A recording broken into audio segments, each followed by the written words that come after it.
Shalom saudara, selamat pagi saudara. Tentu saudara sudah siap menantikan. Apalagi dalam masa persiapan kedatangan Tuhan ini. Sebelum dia datang kembali lagi. Saudara sudah menantikan apalagi yang akan terjadi dalam hidup kita bersama sebagai gerejanya. Sebelum saya menjelaskan kepada saudara hal-hal yang sangat menggairahkan buat kita semua yang mendengarkannya. Mari saja kita untuk berdoa. Mari kita berdoa.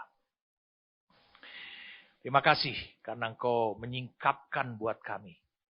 Sehingga hubungan kami, perjalanan hidup kami dengan Engkau tidak lagi menjadi misteri.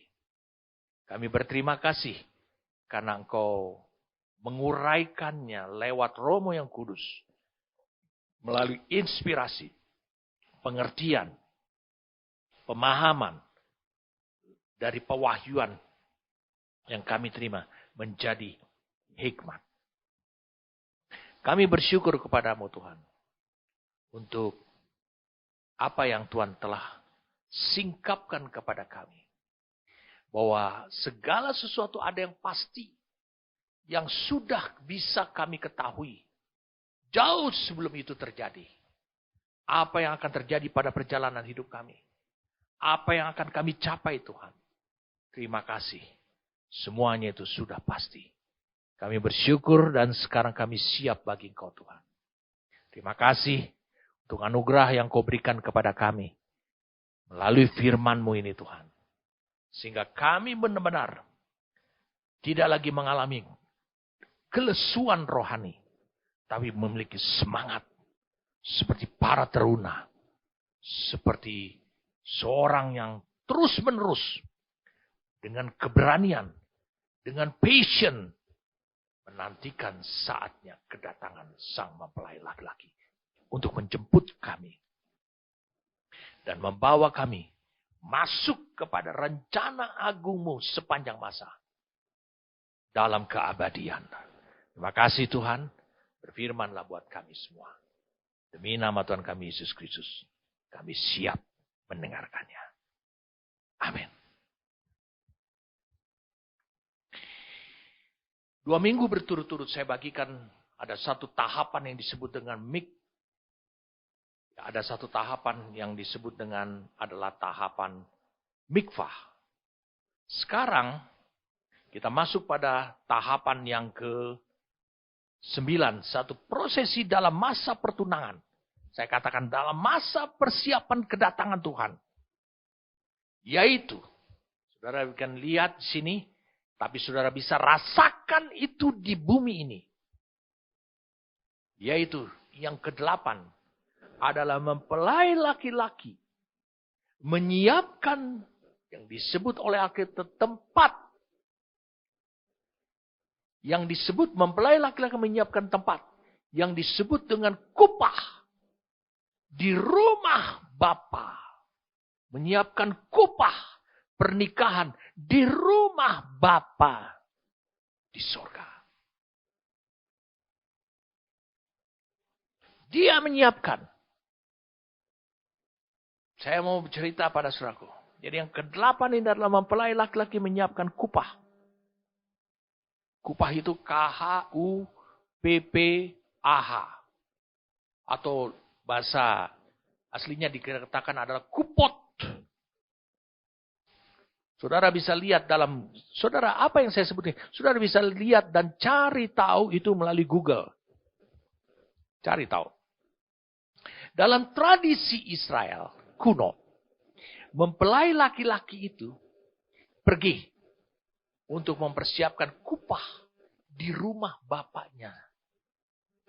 Kupah ini kalau dalam bahasa Inggrisnya disebut adalah wedding canopy. Jadi kanopi pernikahan. Wow, kok cepat gitu sedikit aja. Kenapa harus lama? Tetap kewenangan waktunya untuk kembali. Karena itu bukan hanya untuk tempat di mana saudara dipamerkan. Pada saat engkau menjadi pengantin bersama dengan Kristus. Bukan. Tapi itu sebagai suatu pertanda. Engkau akan berada dalam suatu kehidupan yang menyatu antara suami dan istri. Kristus menjanjikan tempat ini disebut adalah di rumah Bapa. Sebelum kita membaca ayatnya, Yohanes 14 ayat 1 sampai ayatnya yang ke-3. Yohanes 14. Tapi saya mau ceritakan pada saudaraku apa yang kebiasaannya daripada adat istiadat Yahudi. Jadi ketika mempelai laki-laki ini, dia pergi. Setelah mengalami prosesi-prosesi, dia mendatangi gadis pilihannya. Dia membayar maharnya. Dia mendengar persetujuan, pengakuan untuk kesediaan menjadi istri, tunangan, dan istri perkawinan daripada sang laki-laki. Lalu kemudian mereka membuat surat kontrak perkawinan. Lalu kemudian diteguhkan kembali dengan satu sikap minum dari cawan. Cawan perjanjian baru. Lalu kemudian sebelum pulang, mereka mempelai laki-laki. Sekarang sudah berubah, bukan laki-laki tapi menjadi mempelai. Berstatus suami. Itu memberikan pemberian penguat. Pemberian kasih penguat kepada mempelai perempuan. Roh Kudus, firman, dan 5 jawatan hamba Tuhan. Rasul, nabi, gembala, pengajar, dan penginjil. Dan sesudah itu, ada satu prosesi. Ini sebagai tunjukan komitmen. Komitmen mempelai laki-laki. Dan komitmen mempelai perempuan. Di masa persiapan. Menjelang per hari perkawinan. Jadi di masa pertunangan ini. Yang waktunya hanya ditentukan oleh Bapa di surga saja. Bapa sang mempelai laki-laki. Maka mereka melakukan suatu prosesi yang namanya kola mikvah. Saya sudah sampaikan pada saudara. Di kola mikvah ini tempat mandi, memandikan. Ini adalah bagaimana Kristus tetap aktif dari surga. Untuk mengirimkan lewat Roh Kudus firman. Sehingga firman itu menjadi rema oleh Roh Kudus. Dan rema ini menghasilkan iman yang akan membawa saudara tetap teguh. Dan bahkan membuat saudara tidak bercacat. Tetap cemerlang. Tidak bercacat. Tidak ada kerut. Kudus. Indah. Seakan saudara digambarkan seperti cerita Naaman dengan Elisa. Setelah Naaman berendam 7 kali di sungai Yordan yang lebih kotor daripada sungai Parpar dengan Abara.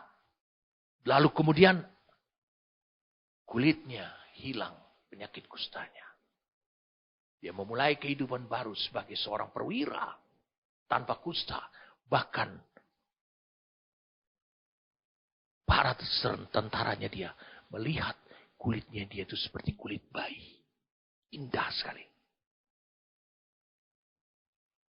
Setelah proses mikvah ini, kita akan masuk sekarang. Mempelai laki-laki meninggalkan mempelai perempuan. Dia menyiapkan kupah atau kupot. Wedding canopy. Untuk hari perkawinan. Jadi ini targetnya adalah hari perkawinan. Karena itu adalah lambang mereka akan berada dalam satu naungan rumah tangga. Akan berkehidupan menjadi satu. Dan itu semuanya terjadi di satu alamat. Yaitu di rumah Bapa. Kebiasaan orang Yahudi pada adat istiadat ini adalah mereka menunggu 12 bulan sampai saatnya. Kira-kira 12 bulan lamanya. Tetapi kita, Yesus menegaskan. Hanya Bapa yang tahu. Malaikat pun tidak. Anak pun tidak. Mempelai perempuan ini harus menunggu 12 bulan. Sampai saatnya ia memasuki pesta pernikahan. Dan hidup bersama suaminya. Berarti saudara, selama dia ditinggalkan. Ada satu karakter. Ada beberapa karakter ilahi yang harus terbangun di dalam hidupnya sang perempuan ini. Karena dia masih hidup di dunia ini. Masih hidup di tengah-tengah kekuatan yang menekan dia. Yaitu sistem dunia. Mungkin adanya keinginan dunia. Pesona dunia. Itu sebabnya dia harus hidup. Bagaimana membangun kesetiaan dalam hidupnya. Menguduskan dia sehingga dia tetap khusus buat Kristus. Yang duduk di atas tahta. Bukan hanya setia. Itu sebabnya bagaimana membangkitkan kasih. Yang hanya tertuju kepada Kristus saja. Sang suami tunangannya itu. Jadi pada masa itu. Ini yang dikatakan oleh Alkitab. Sebelum kedatangan Kristus kembali. Sebagai mempelai laki-laki yang menyambut mempelai perempuan. Pada masa itu mempelai perempuan harus siap sedia. Saudara lihat, harus siap sedia. Harus sudah siap. Kalau kau baca di dalam Wahyu 19, ayat yang ke-7, ayat ini menyatakan seperti ini. Wahyu 19, ayat yang ke-7. Marilah kita bersuka cita dan bersorak-sorai dan memuliakan dia. Karena hari perkawinan anak domba telah tiba. Dan pengantinnya, bukan dikatakan mempelainya lagi. Telah siap sedia atau telah siap. Made herself ready. Telah siap. Jadi saudara lihat, pada masa itu mempelai perempuan harus siap. Makanya dia harus selalu berjaga-jaga. Itu beberapa kali Alkitab, Yesus sendiri berkata, berjaga-jagalah selalu. Karena kita tidak tahu. Saya ulangi, kita tidak tahu. Kapan saatnya sang mempelai laki-laki datang menjemputnya. Kita tidak tahu. Itu sebabnya kita perlu berjaga-jaga. Kita harus siap. Kapan saja datang.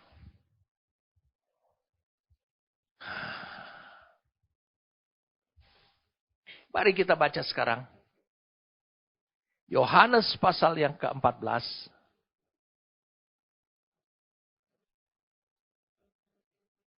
Lihat.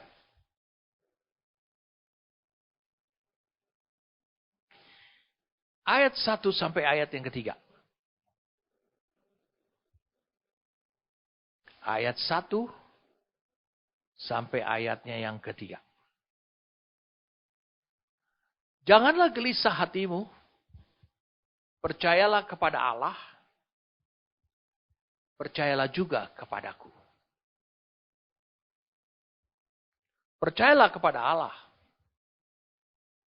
Percayalah juga kepadaku. Di rumah Bapakku banyak tempat tinggal. Banyak tempat tinggal. Tapi itu adalah rumah Bapa.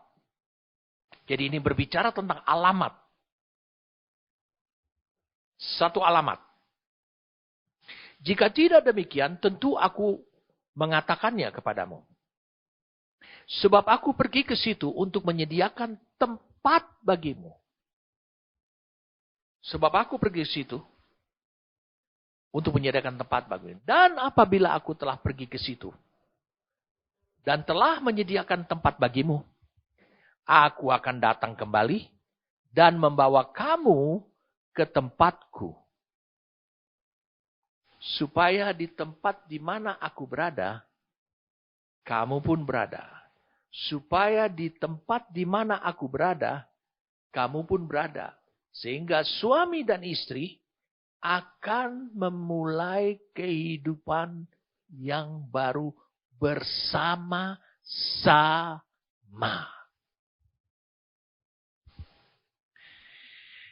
Wow, mari saya ingin kita mengulas lebih dulu. Di ayat yang keduanya, dikatakan demikian. Di rumah Bapakku banyak tempat tinggal.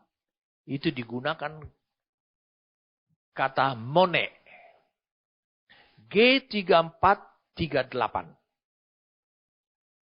Ini adalah menunjukkan kepada alamat tinggal.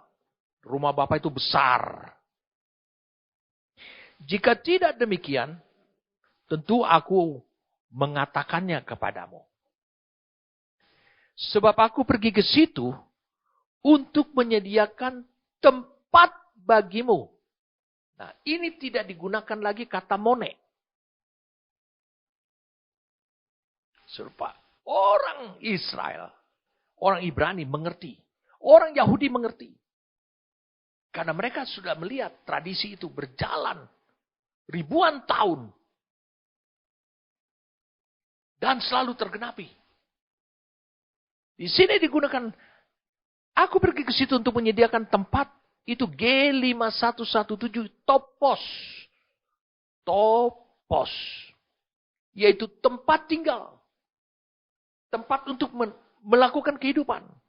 Jadi, di rumah Bapakku banyak tempat tinggal. Ini berbicara tentang adresnya. Alamat tinggalnya. G3438. Kita lanjut ke ayat ini. Dan apabila aku telah pergi ke situ. Dan telah menyiapkan atau menyediakan. Topos, tempat bagimu. Aku akan datang kembali. Dan membawa kamu ke tempatku itu tadi. Ke tempat itu lagi. Dia katakan, aku akan datang kembali. Aku akan datang kembali.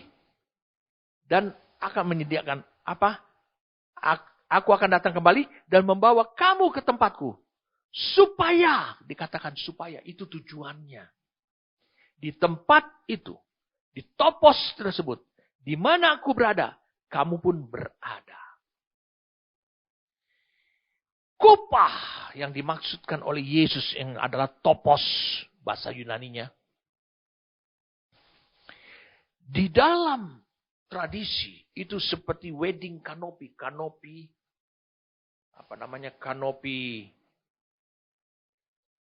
pernikahan. Walaupun itu hanya lambang. Tapi itu untuk menunjukkan, karena itu tradisi yang sudah ribuan tahun. Saudara bisa lihat pada tayangan ini. Saya ulangi, saudara bisa lihat pada tayangan ini. Ya kan? Wedding canopy. Ini yang disiapkan. Loh, kok hanya menyiapkan seperti itu? Saudara lihat beberapa versi. Ini hanya untuk mereka berdua. Tidak ada keluarga di belakang. Untuk foto bersama. Tidak bisa. Hanya mereka berdua. Orang Yahudi, orang Israel mengerti tentang hal ini. Wah. Ini saudara menarik, saudaraku. Jadi apa yang Yesus ungkapkan ini tidak menjadi misteri lagi buat kita. Makanya Yesus mengawalinya. Jangan gelisah hatimu. Jangan hatimu susah. Dikatakan itu. Jangan gelisah hatimu. Let not your heart be troubled. Dalam King James Version-nya. Percayalah. Dia bilangnya. Kepada Allah. Allah yang benar. Tidak pernah berdusta. Percayalah juga kepadaku. Bukankah dia yang mengatakan ada? Percayalah kepadaku. Karena apa? Karena ayat 6. Dia katakan, akulah jalan dan kebenaran dan hidup. Wah. Klop sudah. Saya katakan klop sudah. Murid-murid. Waktu Yesus mendengarkan penjelasan ini. Di rumah Bapakku banyak tempat tinggal. Mereka langsung tahu. Di rumah Bapakku ada adresnya. Adres ini merupakan adalah tujuan. Menyebutkan adalah alamat tempat tinggal, tujuan. Lalu kemudian saudara bisa lihat dilambangkan.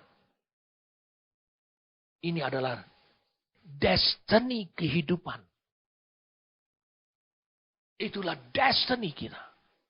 Tujuan kita adalah rumah Bapa. Lalu Yesus berkata demikian, aku pergi ke situ untuk menyediakan tempat, menyiapkan. Digunakan kata prepare, menyiapkan.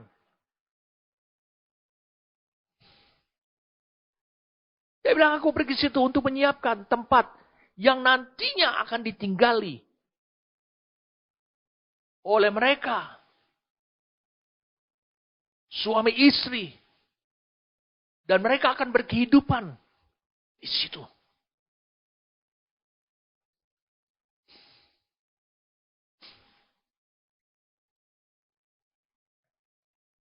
Jadi kita bisa memahaminya sekarang. Perhatikan. Kristus pergi. Gak tahu bagaimana caranya dia lewat perginya itu. Melalui kematian kah? Ataukah melalui naik ke surga? Bagi murid-muridnya, itu sempat membuat mereka gelisah. Tapi ketika Kristus, Yesus mengungkapkannya itu, pas seperti, tepat seperti. Saya ulangi, tepat seperti. Prosesi yang mereka ketahui dalam adat istiadat pertunangan dan sampai pada perkawinan daripada orang Yahudi, bangsa Ibrani. Maka mereka tidak lagi menjadi susah hati. Mereka tahu betul itu akan ada suatu prosesi. Maka dikatakan percayalah kepada Allah. Allah itu selalu benar. Dia yang menentukan tanggalnya. Kapan harus kembali. Dan dia adalah Allah yang benar. Kemudian percayalah kepadaku. Aku pergi ke sana untuk menyiapkan tempat. Wow, persis seperti itu. Ini mah persis seperti pernikahan di bangsa Yahudi. Nah, kita mulailah membahasnya ini. Jadi Kristus dikatakan sang mempelai laki-laki akan pergi ke tempat itu untuk menyiapkan tempat tinggal. Minggu lalu saya sudah sampaikan kepada saudara. Dalam Efesus 2. Minggu lalu saya sudah sampaikan kepada saudara. Oh sorry. Dalam Efesus 5.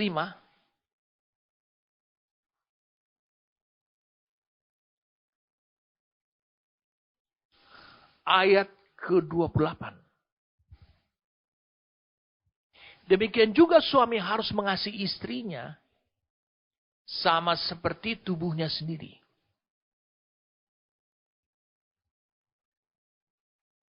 Dia harus agape, agapao, kasih dalam perbuatan.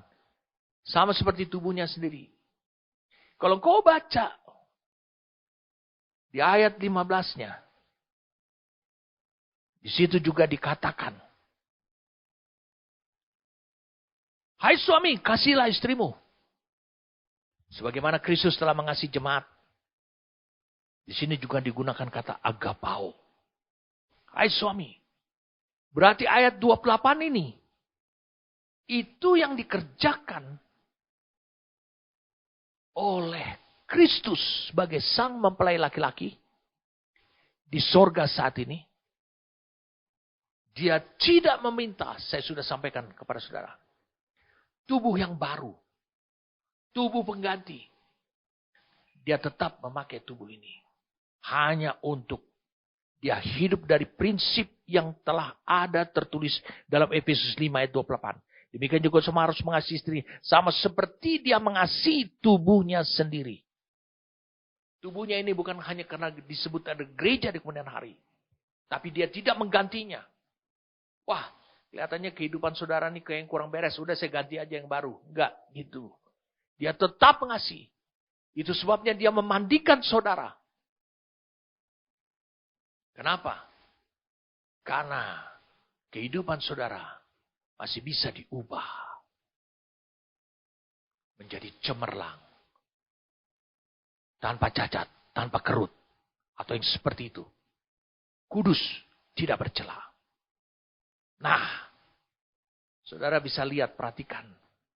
Meski Kristus ada di sorga, dia telah menyiapkan tempat itu. Dia tahu nilai tempat itu. Dia tahu nilai-nilai kebangkitan bagi dia. Dia tahu dia kelayakan yang Allah Bapa telah anugerahkan kepada dia. Itu sebabnya dia bekerja dari sana. Menyiapkan tempat ini. Menyiapkan untuk tempat kehidupan bersama-sama.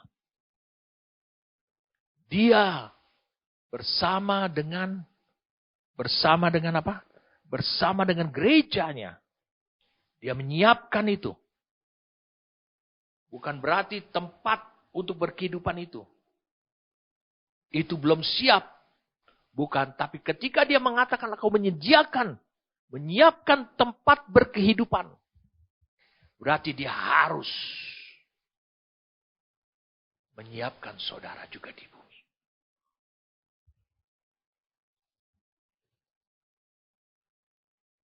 Saya ingin supaya saudara melihat dengan benar wedding canopy yang disiapkan.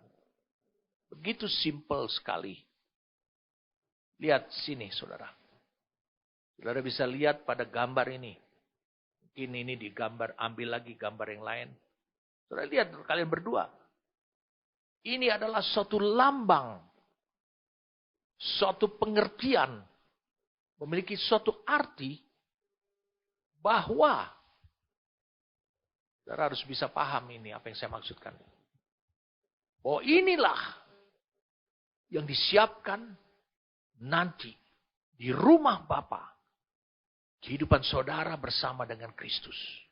Saudara akan menjalani kehidupan di bawah suatu kanopi. Di bawah sebuah kupah. Untuk menjalaninya. Apa artinya ini? Saya akan jelaskan nanti. Yang pertama saudara harus bisa pahami. Kristus pergi. Saya ulangi sekali lagi. Dia ke rumah Bapa. Di sini disebutkan dengan kata mone. Ini memberikan arti. Itu adalah alamat. Itu sebabnya dia menyiapkan hidup saudara di bumi ini. Bahwa saudara harus memiliki destiny. Destiny hidup saudara adalah hal yang abadi, yang Bapa sudah siapkan, hanya ada di dalam rumahnya saja. Apa artinya? Mengapa dibilang di rumah Bapakku? Karena kalau seorang menikah, maka Bapa laki-laki itu akan disebut juga adalah Bapa bagi mempelai, bagi pengantin perempuannya atau istrinya ini. Dia menjadi Bapa. Inilah yang disiapkan oleh Kristus. Meskipun dia ada di sorga. Tapi terus dia memberikan firman. Lewat rohnya yang kudus. Dia memberikan firman itu. Lewat rohnya yang kudus. Supaya akhirnya engkau sampai kepada suatu posisi rohani. Kepada suatu kehidupan. Kepada suatu kehidupan di mana tepat berkehidupan. Topo sama seperti dia. Topo sama seperti Kristus. Sama seperti Kristus. Engkau juga menyebut dia Bapa dengan benar. Jadi saudara bisa pahami sekarang bahwa ketika Kristus menyiapkan di sorga, bukan berarti tempat di sorga itu masih berantakan, tidak. Ketika dia di sorga dan menyiapkan, dia bekerja dari sorga. Dia menyiapkan destiny. Saya ulangi, dia menyiapkan destiny kehidupan Kristus dan gerejanya bersama-sama. Kehidupan Kristus dan gerejanya bersama-sama. Jadi bukan destiny kehidupan Kristus saja. Bukan hanya menyiapkan destiny kehidupan gerejanya. Destiny kehidupan Kristus dengan gerejanya bersama-sama. Wow, ini luar biasa saudaraku. Ini tidak main-main saudaraku. Itu sebabnya dia pergi ke sana untuk menyiapkan itu. Destiny. Menyiapkan suatu kehidupan. Dan itu menjadi target dia. Dia kerjakan itu. Ini yang disebutkan adalah perjalanan rohani saudara. Itu dipengaruhi oleh semua upaya Kristus dari tahta. Di sorga untuk menyiapkan saudara. Mari kita buka sekarang Ibrani 12. Mari kita lihat Ibrani 12. Mulai dari ayat 22. Kita baca kembali lagi ayat ini. Mari kita baca.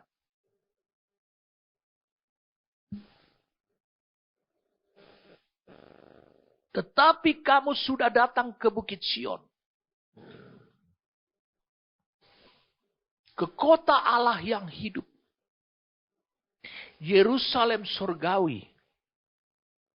Kamu sudah sampai. Nanti kita akan baca lagi. Yerusalem surgawi dan kepada beribu-ribu malaikat suatu kumpulan yang meriah. Mari kita baca sekarang kita baru baca satu ayat. Nanti kita akan baca lagi. Kita baca di Wahyu.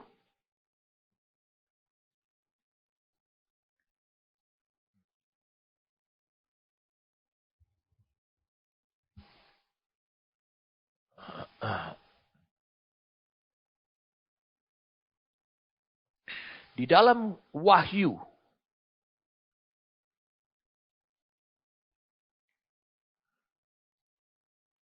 Wahyu pasal ke-21 mungkin. Ya, Wahyu pasal 21.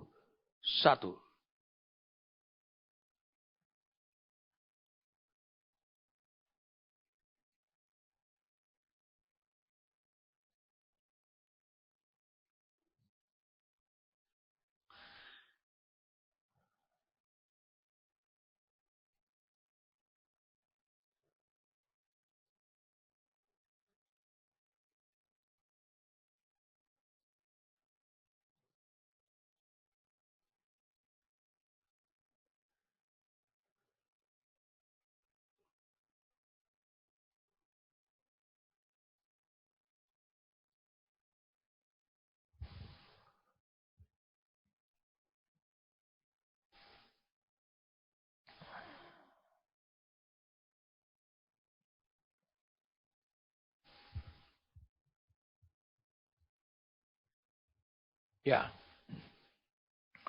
Wahyu 21 ayat 1. Lalu aku melihat langit yang baru dan bumi yang baru.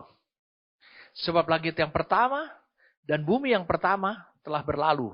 Dan laut pun tidak ada lagi. Dan aku melihat kota yang kudus. Yerusalem yang baru. Turun dari sorga. Dari Allah yang berhias. Bagaikan pengantin perempuan yang berdandan untuk suaminya. Menurut Ibrani 12, kita sudah sampai ke kota Allah yang hidup. Yerusalem surgawi. Kita sudah sampai. Ini berbicara tentang pengantin. Yaitu berbicara tentang hidupan saudara. Sudah didandani, sudah disiapkan. Untuk menjadi seperti kota.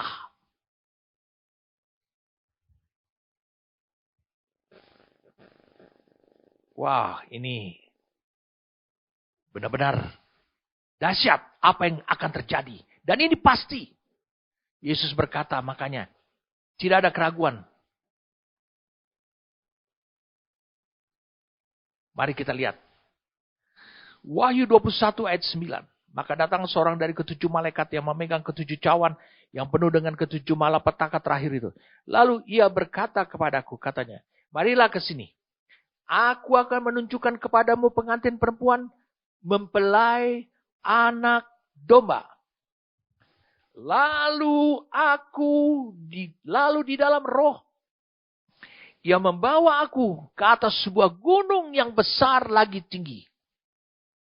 Dan ia menunjukkan kepadaku kota yang kudus. Itu. Yerusalem yang turun dari sorga dari Allah. Bukankah ini sama? Seperti Ibrani 12 ayat 22. Kita sudah sampai. Berarti Kristus menyiapkan kita. Walaupun dia duduk di tata. Menyiapkan kita di bumi. Mendandani kita. Sehingga kita siap menjadi pengantin. Nanti kalau lihat bagaimana nilai kecemerlangan pengantinnya. Itu bagaikan kota Yerusalem yang turun dari surga.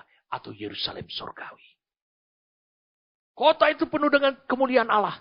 Cahaya yang sama seperti permata yang paling indah. Bagaikan permata yaspis. Jernih seperti kristal. Wow.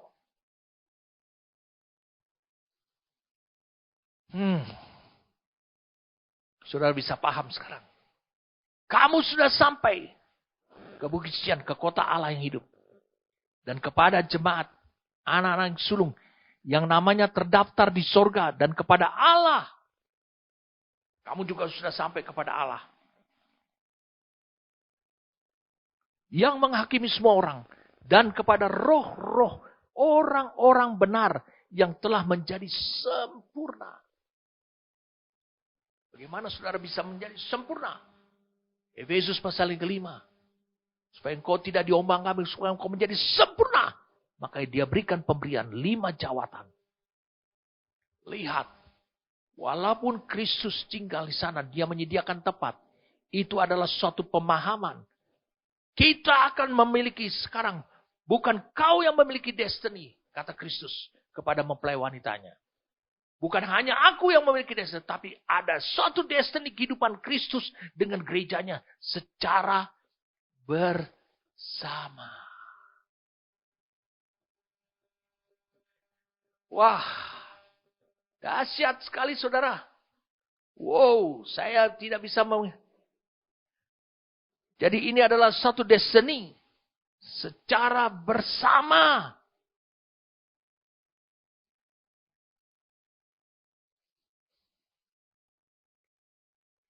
Pada masa yang akan datang.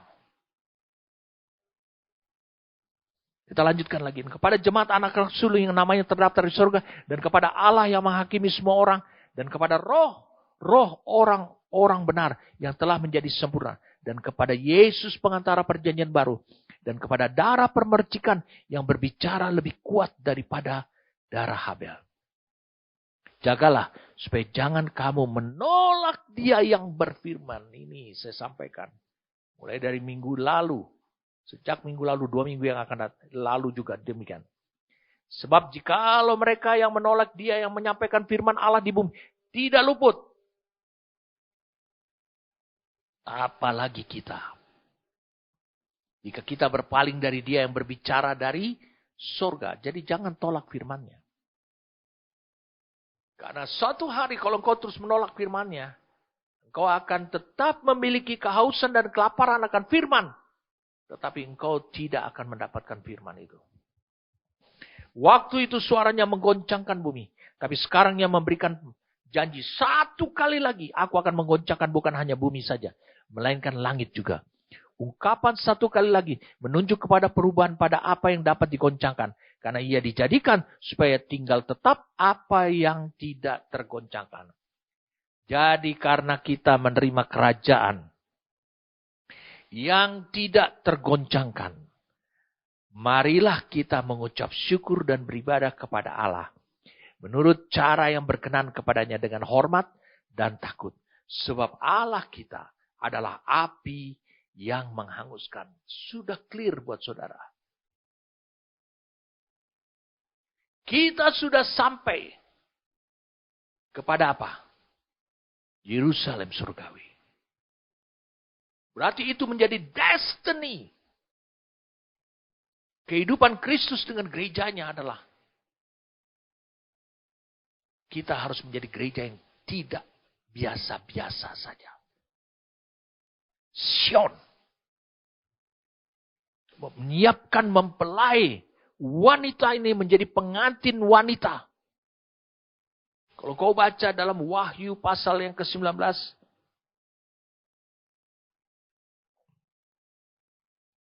Ayat 7. Marilah kita bersukacita dan bersorak-sorai dan memuliakan Dia. Karena hari perkawinan anak domba telah tiba dan pengantinnya. Pengantinnya di sini dikatakan wife. Di sini ada gune. Gune itu sudah menjadi istri. Pengantinnya telah siap sedia.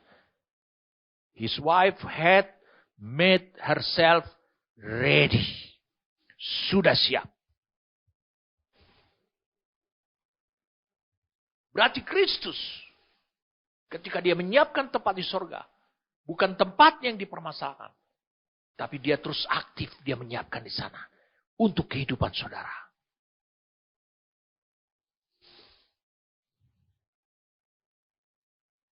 Lihat ayat yang ke-8.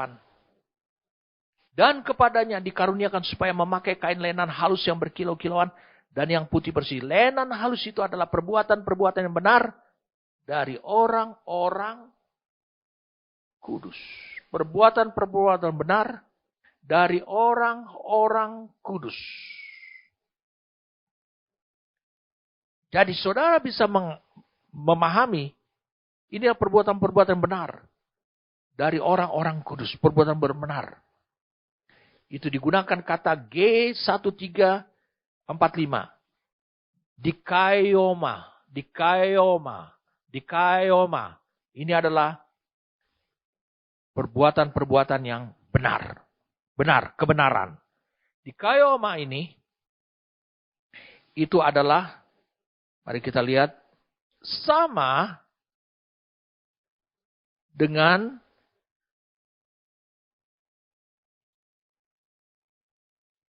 apa yang dikerjakan oleh Roh Kudus sebagai roh kebenaran. Saya ulangi, apa yang dikerjakan oleh Roh Kudus sebagai roh kebenaran. Saya ulangi, Roh Kudus dari kata dasar adalah dikayo, yaitu G1344. Jadi ini adalah roh kebenaran. 1342 juga demikian. Righteous. Itu dikaios. Nah, saya ingin saudara menangkap ini. Tadi kita sudah sempat membacanya ayatnya. Jadi Kristus di sana harus bisa saudara rasakan. Dia terus-menerus menyiapkan saudara kalau saudara adalah mempelai wanitanya. Untuk menjadi pengantin sesuai dengan Wahyu 19 ayat 7 dan 8. Dia akan mengenakan perbuatan-perbuatan yang benar. Berarti ini akan dikerjakan oleh Roh Kudus sebagai roh kebenaran. Berarti akan ada tersedia firman. Dia terus bekerja di sana. Mengapa? Karena di sana sudah ditetapkan. Sudah disiapkan. Destiny kehidupan Kristus dengan gerejanya secara bersama. Saya katakan itu sudah disiapkan.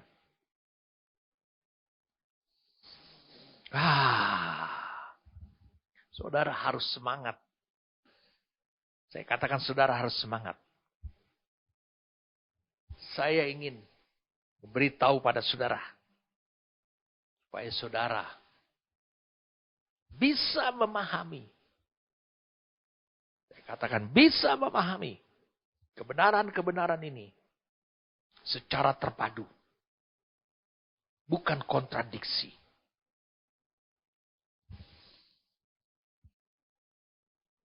Wow, ini sangat membuat saya semangat.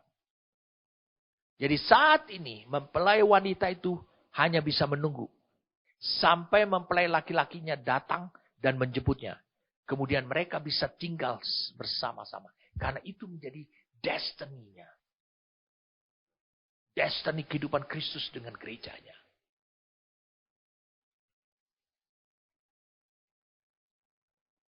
Saya ingin kita beralih dulu. Supaya tahu di tempat itu. Ini tempatnya di mana? Di sorga kah? Untuk kita berkehidupan bersama-sama dengan Kristus? Atau di bumi? Dengarkan saya. Apa yang saya terima dari Roh Tuhan, itu yang saya sampaikan kepada saudara. Mari kita lihat sekarang Matius pasal yang ke-26. Matius pasal 26. Dalam perjamuan terakhir. Bersama dengan murid-muridnya.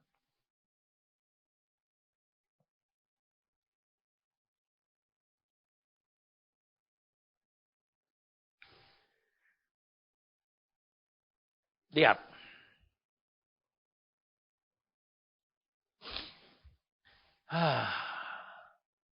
Yesus pada perjamuan itu, dikatakan ambillah roti ini. Ayat 26. Ambillah makanlah ini tubuhku. Sudah itu mengambil cawan, mengucap syukur, berikan kami, minumlah kamu semua dari cawan ini. Inilah darahku, darah perjanjian yang ditumpahkan bagi banyak. Akan tetapi, aku berkata kepadamu, mulai dari sekarang, aku tidak akan minum lagi hasil pokok anggur ini. Sampai pada hari aku meminumnya. Yaitu yang baru. Bersama-sama dengan kamu. Dalam kerajaan Bapa-Ku. Dalam kerajaan Bapa-Ku.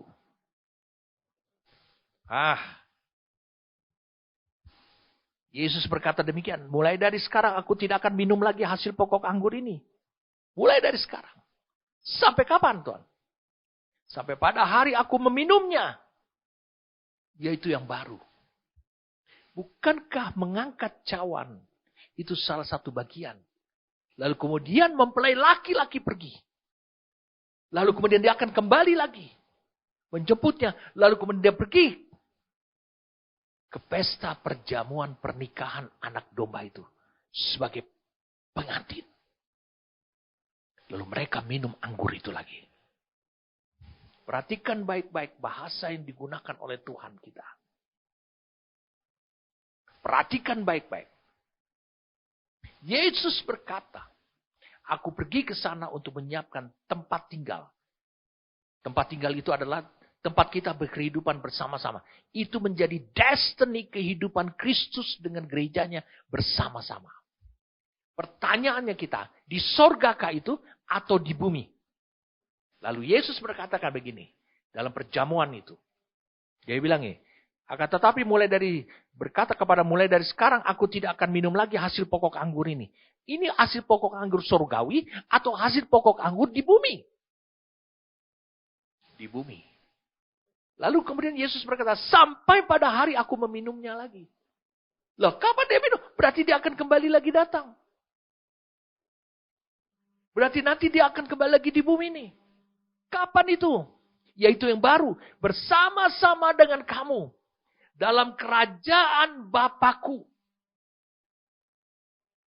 Yang jadi persoalan adalah, bukankah Yesus yang berkata, kalau engkau berdoa, katakanlah demikian, datanglah kerajaanmu.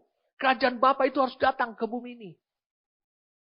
Nah, kapan Yesus makan lagi? Minum lagi. Pokok anggur ini. Yaitu pada saat dia bersama-sama dengan gerejanya. Telah mencapai destiny kehidupan Kristus dengan gerejanya manunggal bersama-sama. Yaitu dalam kerajaan Bapa. Kerajaan Bapa yang di mana? Yang sudah datang ke bumi ini. Tinggal di bumi ini. Berkuasa di bumi ini. Dia hidup di dalamnya. Semuanya adalah pemerintahannya. Di bawah pemerintahannya Bapa. Di bawah pemerintahan kerajaan Bapa. Artinya buat kita. Hukum yang berlaku. prinsip hidup yang berlaku, gaya hidup yang berlaku, adat istiadat yang berlaku, budaya yang berlaku, semuanya adalah kerajaan Bapa. Nah, kita sampai kepada satu pengertian yang tidak kontradiksi. Saya katakan tidak kontradiksi. Ini penting buat saudara bisa pahami bersama-sama dengan saya. Lihat, Lukas 22 ayat 29-30. Ini dalam perjamuan juga. Dan aku menentukan hak-hak kerajaan bagi kamu. Sama seperti Bapakku menentukannya bagiku. Bahwa kamu akan makan dan minum semeja dengan aku di dalam kerajaanku. Ini bukan lagi di loteng atas. Dan kamu akan duduk di atas tahta untuk menghakimi ke-12 suku Israel. Ini yang disebut dalam kerajaannya.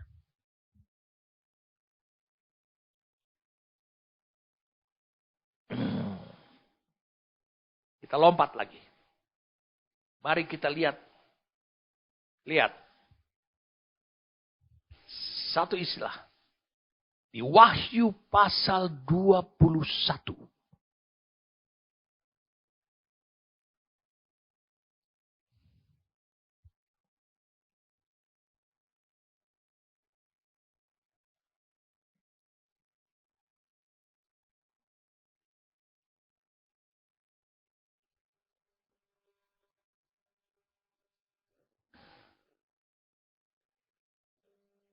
Ayat Wahyu 20 dulu, ayat 11.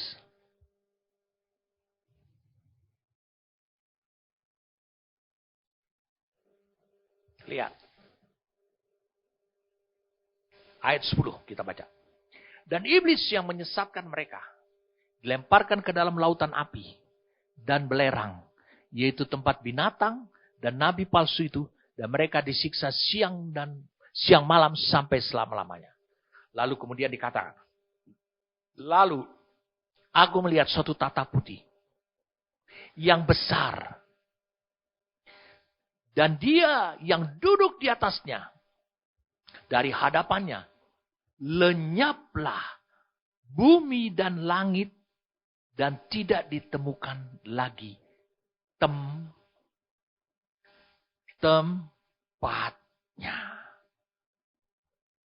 Langit dan bumi. Dikatakan apa?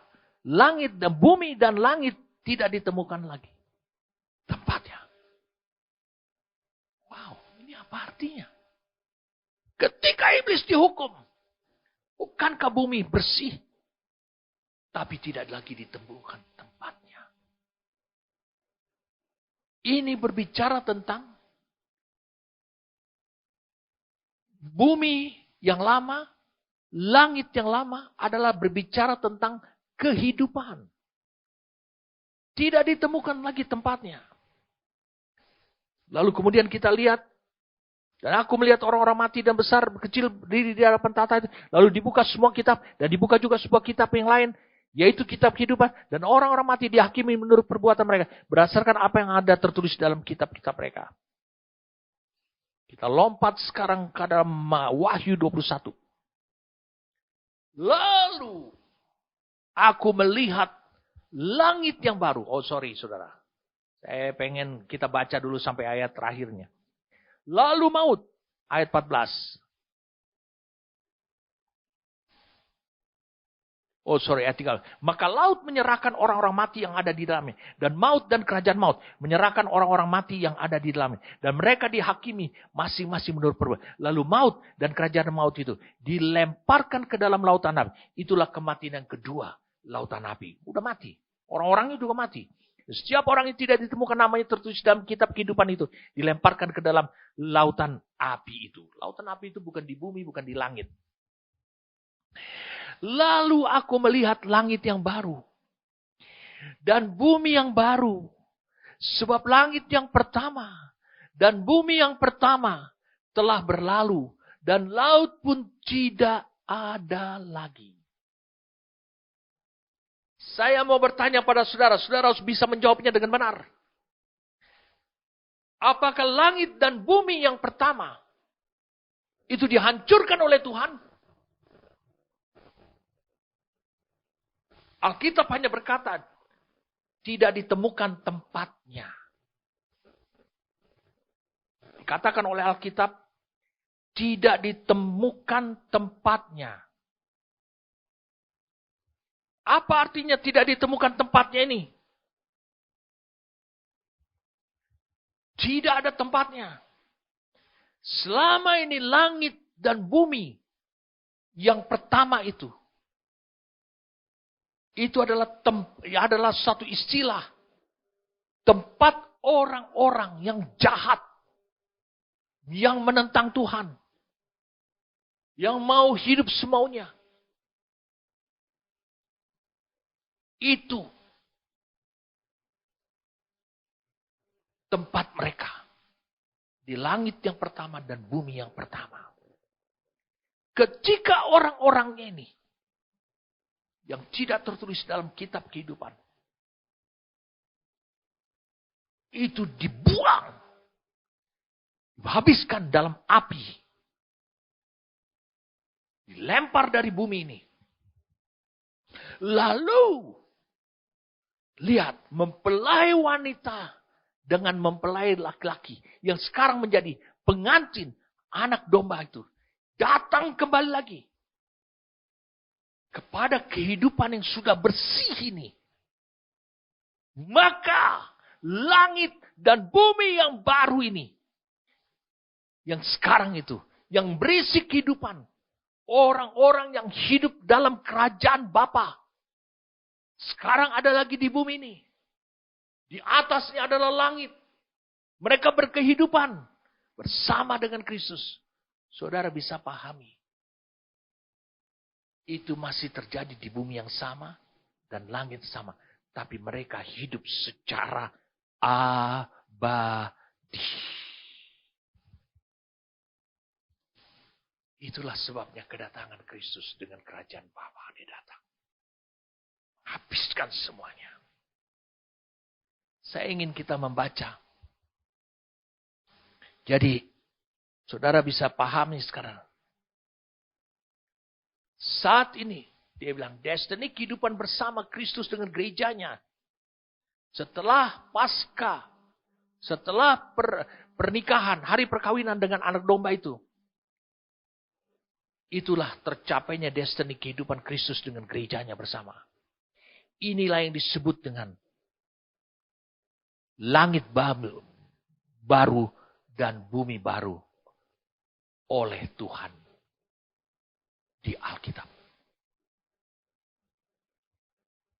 Mari kita lihat. Langit baru, bumi baru itu berisi kehidupan yang baru. Fisiknya sama. Tetap sama.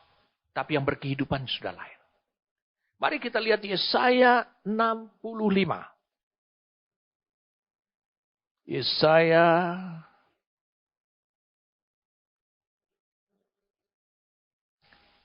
65.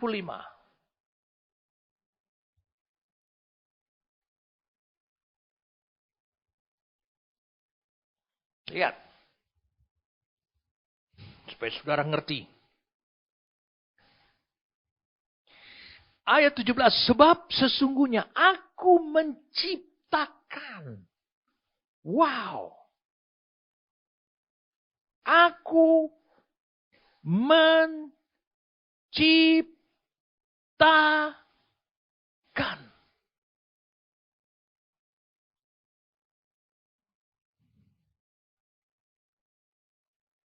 Aku menciptakan. Itu digunakan kata bara. Aku menciptakan dari yang tidak ada. Langit baru. Yang baru dan bumi yang baru. Lalu dia bilang begini, bahasanya bagus sekali.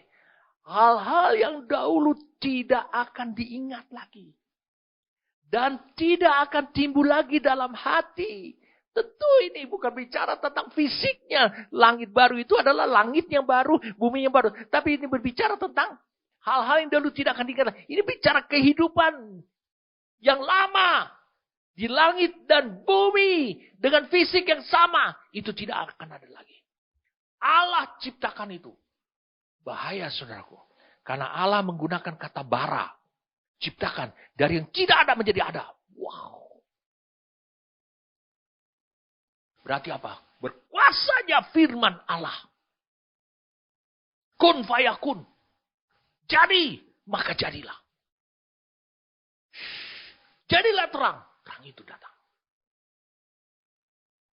Yesaya 66. Mari kita lihat saudara. Supaya saudara percaya bahwa ini adalah kehidupan. 66.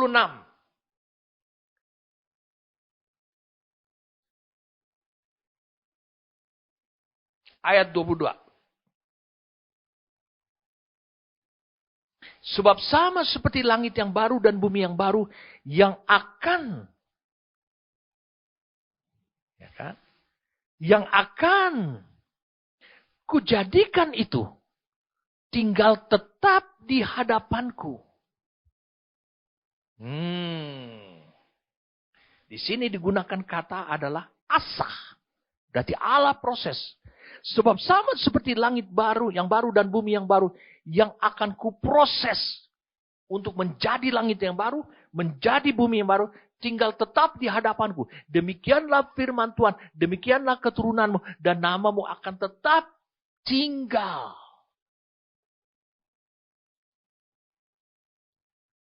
Jadi dengan kata lain, saya bisa katakan ini. Supaya Allah sudah memulai kehidupan langit baru dan bumi yang baru. Karena Allah yang proses itu. Tapi firman Tuhan telah menetapkan. Dikatakan bara. Ciptakan. Dari yang tidak ada menjadi. Dan ini yang kita genapi. Dia proses melalui hidup saudara. Saudara menjadi penghuni langit yang baru. Bumi yang baru. Di mana tempatnya? Di langit dan bumi dengan fisik yang sama dengan yang lama.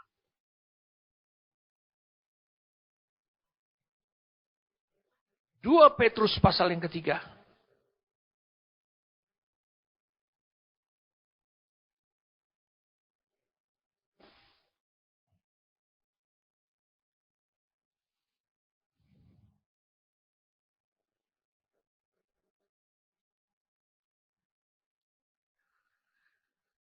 Ayat yang ke-10.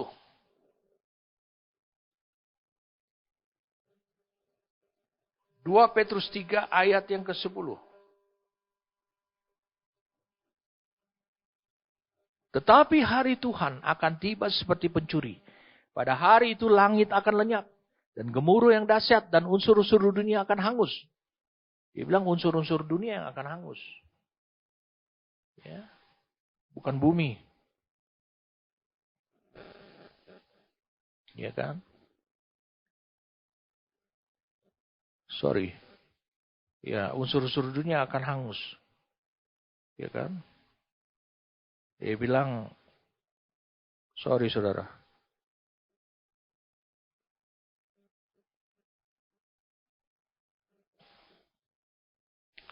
Unsur-unsur dunia akan hangus. Jadi semua material dari dunia akan hangus. Akan lenyap. Dalam nyala api. Dan bumi akan, dan segala yang ada di atasnya akan hilang lenyap. Bumi dan segala yang ada di atasnya akan hilang lenyap. Dan jika segala sesuatu itu, ini akan hancur secara demikian. Betapa suci dan salehnya kamu harus hidup. Jadi ini bicara tentang kehancuran apa? Kehidupan yang lama. Kehidupan, yaitu kamu yang menantikan dan mempercepat kedatangan hari Allah. Pada hari itu langit akan binasa dalam api dan unsur-unsur dunia akan hancur karena nyalanya. Berarti, seperti Yesaya 66 ayat 22 dikatakan Allah akan asah menjadikan itu. Dia memprosesnya lewat hidup saudara. Berarti benar loh. Yesus menyiapkan kupah. Dia menyiapkan hidup saudara.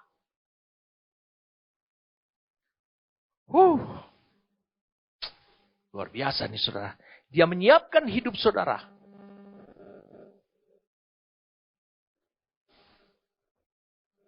sebagai penduduk dari langit baru dan bumi baru. Mari kita baca ayat 3. Tetapi sesuai dengan janjinya. Dia janji. Kita menantikan langit yang baru dan bumi yang baru, di mana terdapat kebenaran. Bukan pohon yang baru, bukan gunung yang baru. Terdapat kebenaran. Kenapa terdapat kebenaran? Karena Kristus dan gerejanya akan datang dalam kerajaan Bapa ke bumi ini dan berkehidupan.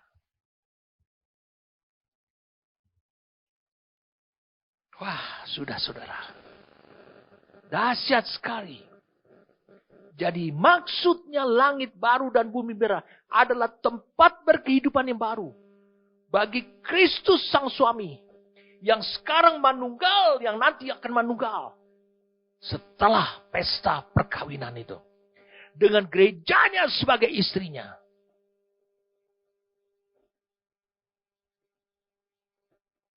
Kapan itu? Ketika Kristus datang kembali lagi.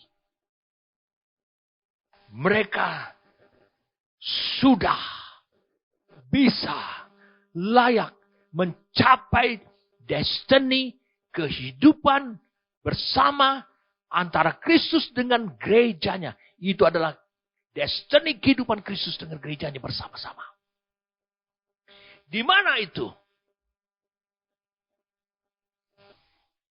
Dalam rumah Bapa. Dalam kerajaan Bapa. Di mana secara fisik? Di langit baru. Bumi baru.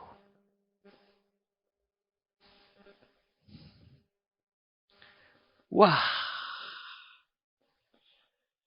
Poin yang ke-8 ini membuat saudara semangat. Jadi mempelai laki-laki menyiapkan kupah itu. Kembali lagi, coba lihat pada tayangannya. Kupah itu. Saudara lihat pada gambarnya. Ini kan kalau orang menikah seperti ini. Hanya di bawah 2. Di atas atapnya. Itu menggambarkan langit baru. Dia berpijak hanya dia sendiri berdua situ. Itu Kristus dengan gerejanya. Saudara lihat pada gambar itu. Itu adalah bumi baru. Semua itu menjadi rumah Bapa. Apa rumah Bapa? Kerajaan Bapa. Pemerintah di bumi ini. Di sorga dan di bumi. Wah. Itu sebabnya murid-murid tidak gelisah sama sekali. Kita kembali lagi. Pada 2 Petrus 3 ayat 13. Tetapi sesuai dengan janji. Kita menantikan. Kita akan masuk ke masa itu. Mempercepat kedatangan hari Allah. Kita tahu caranya. Kita menantikan langit yang baru. Bumi baru. Di mana terdapat kebenaran. Mengapa terdapat kebenaran? Karena iblisnya sudah dihabiskan semuanya. Bumi ini kotor. Lihat Kejadian 1. Gelap, gulita, samudera raya. Kacau. Karena kegelapan itu.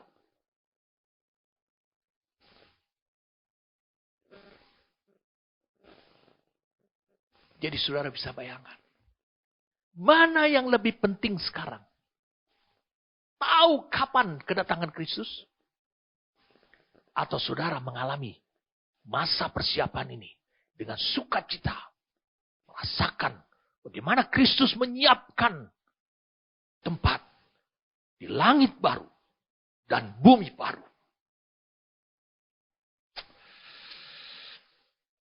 Wah. Semangat sekali saudara. Ya, sangat semangat sekali. Ini sesuatu yang mungkin saudara belum pernah mendengarkannya sebelumnya. Kadang-kadang saudara ingin mendengarkannya sepenggal-penggal. Bahkan saudara sering mendengarkan hal-hal yang mengerikan. Selama berapa sesi? Sampai poin yang ke-9. Sampai poin yang ke-8 ini. Saya katakan sampai poin yang ke-8 ini. Saya tidak pernah bercerita tentang hal-hal yang mengerikan di masa kedatangan Kristus. Jadi mempelai laki-laki itu menyiapkan kupah atau kupot pernikahan di rumah bapaknya. Itu adalah suatu pertanda. Jadi ketika Kristus mengatakan demikian, aku rindu untuk makan minum perjamuan. Dan ketika dia meminum air anggur dari cawan yang sama, kemudian dia berkata, aku tidak akan makan lagi, minum lagi maksud saya.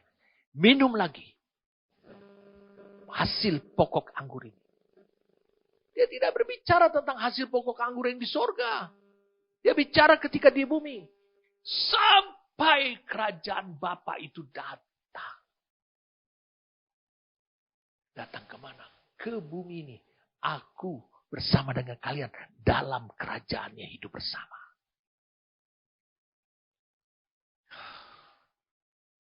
Luar biasa saudara. Kalau banyak orang mendengarkan apa yang saya sampaikan ini, saya yakin hati mereka bersuka cita. Mereka tidak peduli tentang perang di sana. Ukraina lawan Rusia. Cina lawan Amerika. Hamas, Palestina lawan Israel. Tidak peduli. Aku mau menyiapkan ini dengan semangat. Karena Kristus bekerja keras terus. Meskipun dia bilang, duduklah di sebelah kananku. Sampai kubuat musuhmu, kata Bapa. Jadi tumpuan kakimu. Bapa bekerja. Menaklukkan itu. Lewat siapa? Lewat gerejanya. Lewat Roh Kudus. Duduklah di sebelah kananku. Berotoritaslah engkau. Kau menerima otoritas. Kau layak duduk di sebelah kananku. Wah ini. Kalau ini saya katakan inilah Injil kabar baik yang sebenarnya. Yaitu tentang pernikahan anak domba. Itu adalah rencana agungnya Allah. Sepanjang masa. Dan dia ingin melibatkan saudara. Ada di dalamnya sebagai gerejanya. Amin. Makasih Tuhan. Oh, terima kasih. Untuk apa yang kau singkapkan kepada kami. Makasih untuk anugerah. Pemahaman ini. Berikan kami semangat. Menyala-nyala di dalam kau Tuhan. Untuk terus mengasihi kau. Tiada tandingannya. Engkau sebagai Allah dan sebagai Tuhan. Kami berterima kasih dan saat ini hamba berdoa.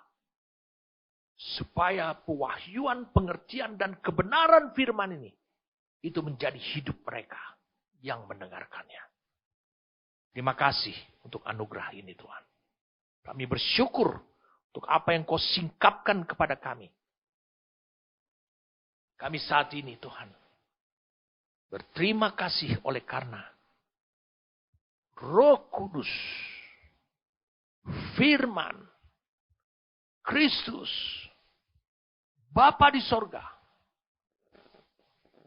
terus menerus fokus kepada kami manusia yang sudah diagendakan dalam rencana-Mu Tuhan. Masuk kepada penggenapan daripada, termasuk yang akan menggenapi daripada rencana agung-Mu sepanjang masa itu. Terima kasih. Karena hari itu, biarlah Bapa saja yang punya wewenang. Tapi kami bersuka cita menyiapkan diri kami pada masa sekarang ini. Oh, terima kasih untuk anugerah yang kau berikan ini. Terima kasih untuk pengertian. Dan terima kasih untuk perjalanan bersama dan kau sudah sampai sejauh ini Tuhan. Terima kasih. Segala sesuatu menjadi pasti bagi hidup kami di masa yang akan datang. Kami sudah melihat Karena Engkau menjelaskannya pada kami Tuhan. Apa yang akan terjadi pada diri kami. Terima kasih Tuhan. Demi nama Tuhan kami Yesus Kristus. Kami bersyukur.